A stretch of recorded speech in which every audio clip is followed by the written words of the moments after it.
नमस्कार मित्रांनो, आपण आलो आहे शशीभाऊ रासकर यांच्या घरी। शशीभाऊंच्या आई आपल्यासोबत आहेत। आपण आईंना काही प्रश्न विचारूया। आई नमस्कार। नमस्कार। तुम्ही कॅंगन पाणी पिता? हां। किती महिन्यापासून पिताय आता हे पाणी? किती महिने झाले?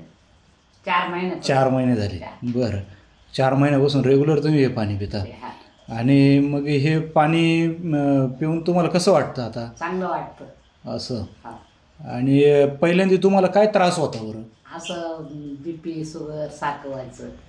शुगर होती का तुम्हाला? कमी होते, आता कमी झाली। कमी झाली, बरं। आणि बीपीचा पण त्रास होता का? हा, बीपीचा होता, ती पण कमी झाली। आणि हे कधीपासून त्रास होता तुम्हाला? मग 2-3 वर्षापासून होता। 2-3 वर्षापासून होता। आणि मग तुमचं म्हणजे असं आता इतकं वय काय, गुडघे बिडघे पण दुखायचे का? नाही, गुडघे नाही दुखले आता गुडघे पण राहिले दुखायचे। असं म्हणजे पहिले दुखायचे? हा, पहिले दुखायचे। बरं, 4 महिन्यापासून तुम्ही हे पाणी पिता। मग आता शुगरचं काही असं विशेष त्रास तुम्हाला वाटतो का, थकल्यासारखं वगैरे? नाही, काहीच नाही। अच्छा, बरं। गोळ्या चालू आहे का अजून? हा, गोळ्या चालू आहे। बरं बरं, ठीक आहे।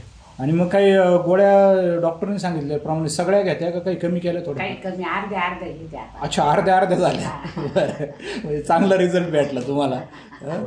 आणि अजून काही तुम्हाला? ते गोर नाही कमी झालं। अच्छा, म्हणजे गोरायच्या तुम्ही? हा, गोरायचं। आता गोरायचा त्रास कमी झाला। बरं, चांगलं आहे। बरं, दिवसभर असं फ्रेश वाटतं। हां, आळस येत नाही, काही नाही। असं म्हणजे तुम्हाला फ्रेश वाटायला लागले पाणी पिऊन? बरं, मग कॅंगन पाणी पिलं पाहिजे।